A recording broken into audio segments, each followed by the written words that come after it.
Iran के पास समंदर में यमराज की एंट्री। अरब सागर में तैनात ब्रिटेन की परमाणु पनडुब्बी।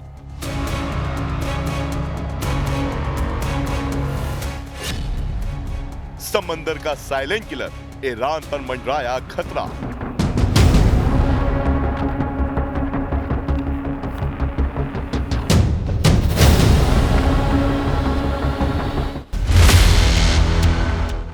ईरान के पास समंदर में अब यमराज की एंट्री हो गई है।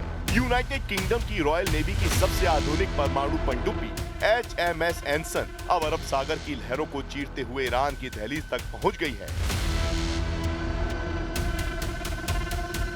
अरब सागर में तैनात HMS एनसन नाम की इस पनडुब्बी को समंदर का शिकारी कहें तो गलत नहीं होगा, क्योंकि इसकी ताकत ही इसे सबसे बड़े शिकारी का दर्जा देती है।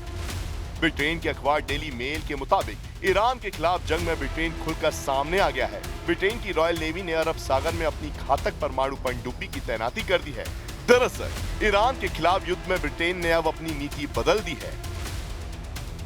उसने अमेरिका को अपने सैन्य बेस का इस्तेमाल करने की परमिशन भी दे दी है। ऐसे में अब स्ट्रेट ऑफ हॉर्मुज में जहाजों को निशाना बना रहे ईरानी ठिकानों को तबाह करने के लिए अमेरिका ब्रिटिश सैन्य बेस का उपयोग कर सकता है।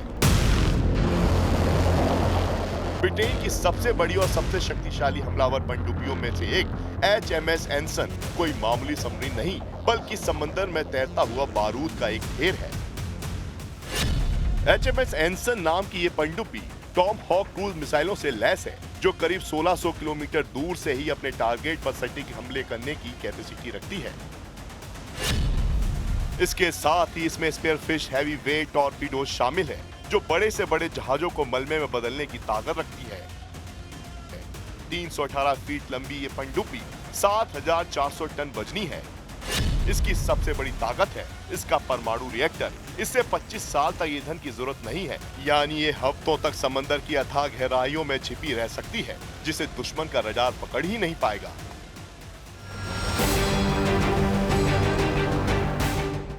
यानी अरब सागर में बैठकर ये पनडुब्बी पलक झपकते ही टॉम हॉक क्रूज मिसाइल से ईरान के किसी भी शहर को खंडर बनाने में देर नहीं करेगी।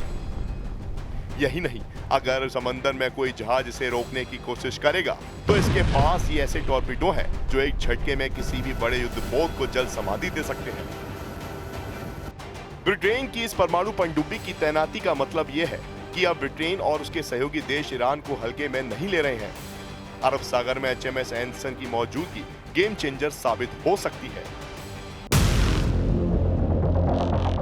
अमेरिकी बेड़ों के साथ मिलकर ये अरब सागर में बॉस के रूप में काम कर सकती है। इसकी तैनाती ये दिखाती है कि अगर पश्चिम एशिया में आग लगी तो उस आग में कूदने के लिए ब्रिटेन पूरी तरह से तैयार है। पश्चिम एशिया में चल रही जंग में ब्रिटेन की एंट्री की एक और वजह सामने आ रही है। इजरायली अधिकारियों के मुताबिक ईरानी सेना ने लंबी दूरी की मिसाइलों को दागना शुरू कर दिया है। ईरान के इस एक्शन से पश्चिम एशिया से बाहर भी हमलों का खतरा बढ़ गया है। इजरायली सेना प्रमुख ने दावा किया कि ईरान ने अमेरिकी ब्रिटिश सैन्य ठिकाने डिएगो गार्सिया पर 2 बैलिस्टिक मिसाइलें दागी। רק אתמול איראן שיגרה טיר בליסטי בין יבשתי דו-שלבי לטווח של 4,000 קילומטרים לעבר מטרה אמריקאית באי דייגו גרסיה. טילים אלו לא נועדו לפגוע בישראל. הטווח שלהם מגיע לבירות אירופה. बताया गया कि इनमें से एक मिसाइल उड़ान के दौरान ही फेल हो गई,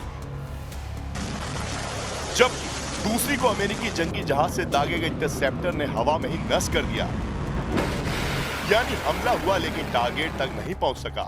लेकिन डिएगो गार्सिया को टारगेट करके ईरान ने यह मैसेज जरूर दे दिया है कि उसके मंसूबे बहुत घातक हो चुके हैं। मतलब डिएगो गार्सिया पर मिसाइल अटैक होने से गुस्साए ब्रिटेन ने ईरान को सबक सिखाने के लिए अपनी सबसे धाकड़ परमाणु सबमरीन अरब सागर में उतार दी है।